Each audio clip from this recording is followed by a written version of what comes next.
What's up guys, Gamesterdad here, thanks for dropping by the channel. In today's video we're going to be looking at some shoot 'em ups, or shmups as many people refer to them as, on the PlayStation 4.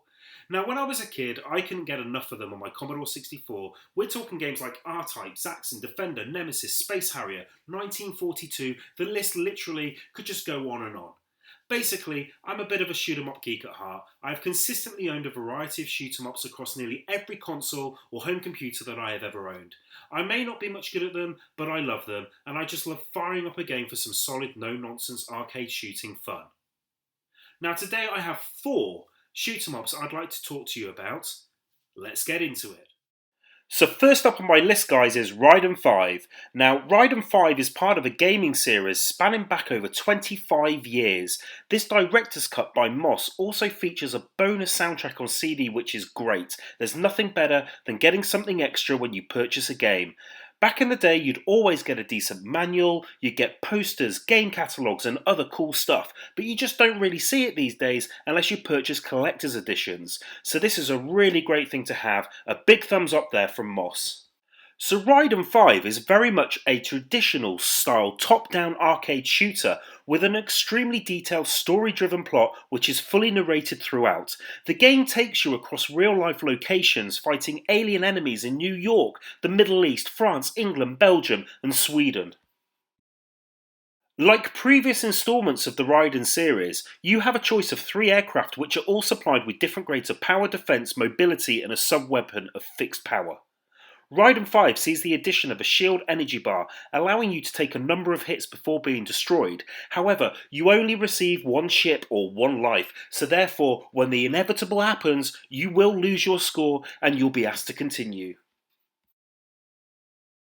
Rydin 5 also introduces a new cheer system which basically allows you to cheer other online players as they receive achievements, such as destroying a certain number of enemies or defeating a boss without taking damage. This helps to boost your cheer meter, which can be used to unleash a special attack. Sounds crazy, right? It is. No matter how strange it is something that I've not seen before and helps make this game somewhat unique in its own right. The game offers you a story mode, which is the main game related content. You can also take part in boss missions and replay previous boss stages. There are leaderboards for online or local play, as you do get 2-player local co-op here guys. There's also a gallery area where you can view in-game designs and sketches, credits and of course your standard options menu. So in game, there's a lot going on around the screen in general. In the top left hand corner you have your cheer area, where you can see other players in game as they receive achievements and which prompts you to cheer them up. The bottom left corner is where you'll find your shield meter and the different weapons you have access to. These can be leveled up throughout the stages by collecting icons relevant to your weapon's colour. In the top right corner you have the character animation narrative, with characters talking to you throughout the game. Underneath is the conversation log, which, quite frankly guys, you'll have 0 chance of taking any notice of. Nobody got time for that. So that just leaves your radar in the bottom right and the number of bombs you currently have in the bottom centre. A busy screen it is, but after all, it is a Japanese classic shoot 'em up, so what do we expect, right? As you drop into the game, you don't have to tap fire here guys, just full on hold that fire button down and start destroying those enemies to kingdom come. As your screen turns into a blazing mass of destruction, your fallen victims will drop yellow items which are metals. These metals help boost your score, so collecting these is a must to rank up as quickly as you can. After all guys, you want the highest score you can possibly get. Your weapon can be leveled up by collecting the matching coloured items also dropped from fallen enemies throughout the stages. The graphics are typical of a top-down shooter. They're not amazing by any standard, but they do the job. The frame rate is rock solid and the game is incredibly fun.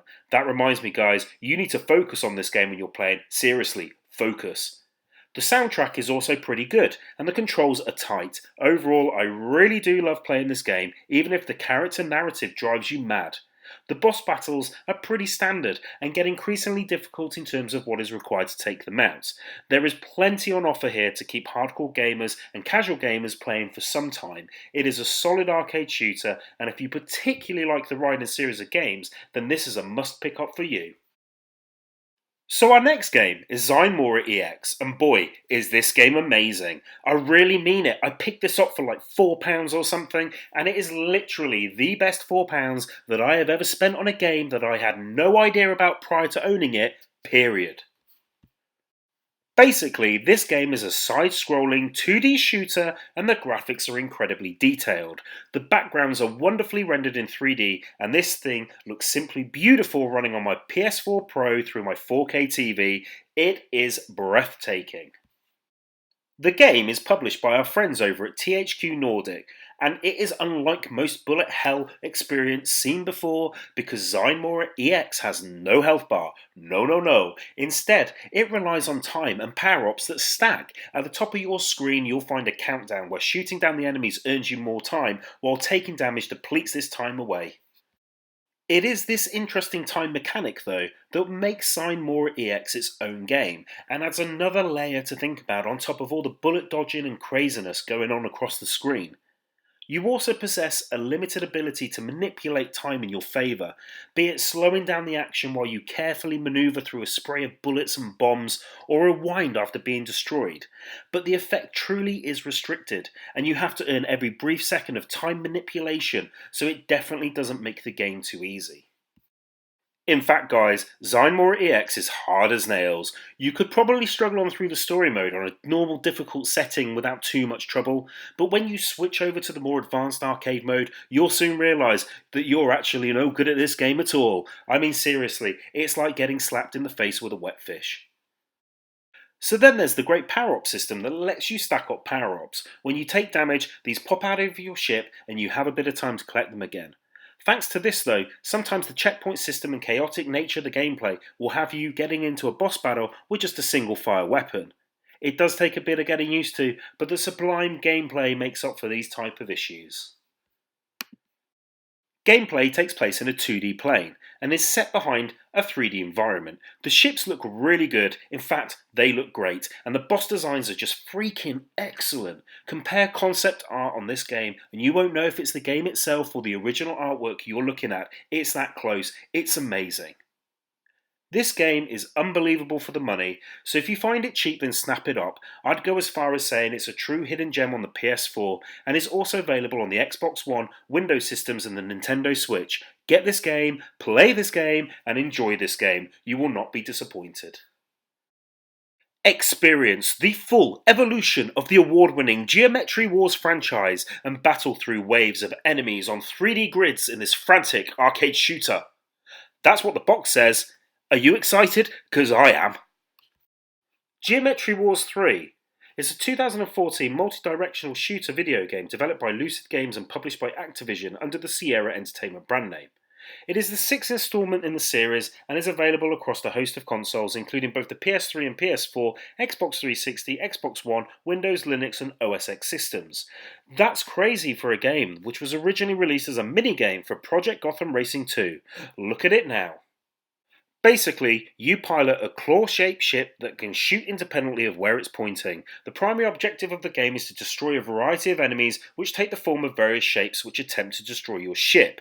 Depending on the game mode you are playing, extra lives and extra supers can be collected upon achieving a certain number of points. Supers can be chosen before the game starts and are expandable power-ups that have extreme effects on the game, such as turrets that shoot enemies in a massive wave of bullets. In addition, a drone can be selected to accompany your main ship into battle. This drone can attack enemies for you as well as ram into them for you. What's more, the score multiplier is crucial to play, which can be increased by collecting small green diamonds called geomes. If you're any good at the game, and let's face it guys, I'm not, you could get your multiplier into the tens of thousands here. Geometry Wars offers you some great content. There's the single player campaign adventure mode, which requires you to complete varying challenges to proceed to the next. There's the classic mode, which has all the modes from the previous incarnations of the game. There are bonus levels to explore at your leisure, online multiplayer for the first time within the series, and a local co-op mode, which allows up to 4 players to battle it out. The maps are 3D environments taken on shapes including cubes, spheres, cylinders, circles and rectangles. And whilst this game does look good, many people will see this as a budget, simplistic game and will probably pass over it. However, I did enjoy playing it, although not 100% convinced. Maybe I just need to get better at it before I can really enjoy it. But if you are a fan of the series, then picking this game up should be on your list of things to do. So that brings us to our last game, guys, which is Super Stardust Ultra. And again, I picked this up for something like £5, which was a great price for a great shooter on my PS4. The game itself is an enhanced version of Super Stardust, which was originally released back for the Amiga. The game sees you take control of a space fighter craft that can move in any direction on a spherical shield surrounding a planet while simultaneously firing any direction independent of its movement. This is a true twin shooter in action and it does not disappoint. The primary threats you're up against are three types of asteroids and various enemy spacecrafts which appear at certain time intervals. Your ship is equipped with 3 upgradable weapons, a limited arsenal of bombs, and a boost capability that grants temporary invincibility and recharges after use. Each weapon is more effective against certain types of asteroids and enemies than others. Items include weapon upgrades and shields that absorb one fatal hit against the player's ship.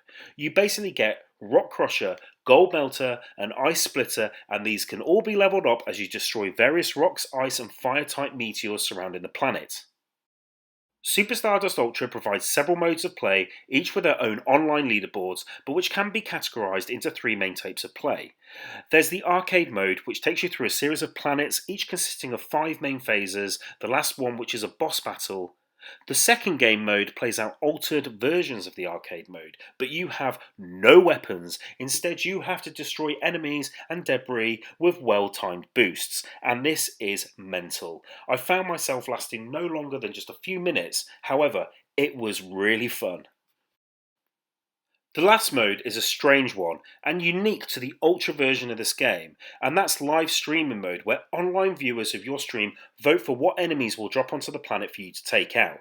This is just insane, because basically your viewers get to choose what's going to kill you. They drop onto the planet, they take you out, and they're even named the names of the players which are watching your online stream. I mean, how crazy does it get?